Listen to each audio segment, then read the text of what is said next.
Hey guys, welcome back with me again in this channel. On today's tutorial, I'm going to show you how you can add or remove optional features on Windows 11. So here, I've already on my Windows 11 computer. Now you can start by going to the Start menu and then go to the settings of your Windows 11. Here, you can go to the system and find the optional features options. Okay, you can scroll down and you'll see this optional features.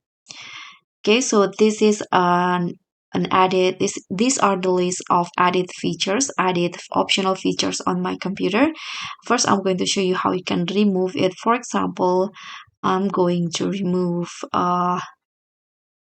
let's try this tabs recorder. You can just click on the drop down, and in here you can just tap on remove, and that's how you can remove optional features.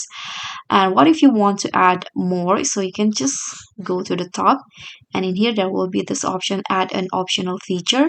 You can tap on a few features in here, and here you can just explore to find the features that you want to add into the Windows 11. For example, I'm going to add this one, Korean supplemental phone. So you can just click on this checkbox and tap on next and just click on add. And just like that, the optional features that I selected will be added into the system. So that's all from me. Thank you so much for watching. Don't forget to like, comment, and subscribe, and also click on the thanks. Bye.